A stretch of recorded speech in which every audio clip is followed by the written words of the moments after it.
ప్రేక్షకులందరికీ నమస్కారం. మిథున రాశి వారికి 2025 అక్టోబర్ 17 శుక్రవారం రోజున గోచార రీత్యా ఎటువంటి శుభ అశుభ ఫలితాలు కలగబోతున్నాయి, ఇంకా వీరు ఎలాంటి పరిహారాలు చేయాలి అనే విషయాల్ని తెలుసుకోబోయే ముందు మీరు ఏమైనా సమస్యలతో బాధపడుతుంటే వాటి పరిష్కారం కోసం మీరు మా గురువు గారి నెంబర్కి కాల్ చేసి మీ సమస్యలకి తగిన పరిష్కారం పొందండి. ఖచ్చితంగా మీ సమస్య పరిష్కారం అవుతుంది. ఇక పూర్తి వివరాల్లోకి వెళ్తే, ద్వితీయ స్థానంలో సంచరిస్తున్న చంద్రుని ప్రభావం వల్ల ఈ రోజు మిథున రాశి వారికి శక్తి ఉత్సాహం అత్యధికంగా ఉంటుంది. అయితే చంద్రుని స్థానం ప్రభావంతో మీరు అనవసరమైన విషయాలపై ఖర్చు చేసే అవకాశం ఉంది. ఆర్థిక స్థితిని మెరుగుపరుచుకోవాలంటే జీవిత భాగస్వామి తల్లిదండ్రులతో చర్చించడం మంచిది. అనుకోని కానుకలు, బహుమతులు స్నేహితులు లేదా బంధువుల నుండి అందుతాయి.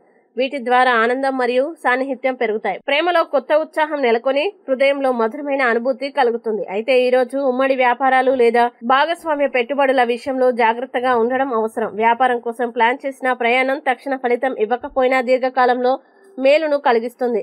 రోజు చివరిలో జీవిత భాగస్వామితో గడిపే సమయం మీ జీవితంలో అత్యంత ఆనందకర క్షణాల్ని అందిస్తుంది. ఇక మిథున రాశి వారు ఈ రోజు వచ్చే ఇబ్బందుల్ని అధిగమించడానికి దక్షిణమూర్తి కవచాన్ని పారాయణం చేస్తే ఈ రోజంతా శుభప్రదంగా ఉంటుంది. ఈ వీడియోని లైక్ చేయండి, షేర్ చేయండి. మరియు మీరేమైనా సమస్యలతో బాధపడుతున్నట్లయితే వాటి పరిష్కారం కోసం మీరు మా గురువు గారి నెంబర్కి కాల్ చేసి మీ సమస్యలకి తగిన పరిష్కారం పొందండి. ఖచ్చితంగా మీ సమస్య పరిష్కారం అవుతుంది. ఇంకా మీరు అనుకున్నటువంటి అన్ని పనుల్లో అంతా మంచి జరగాలని కోరుకుంటూ సర్వే జన సుఖినో భవంతు.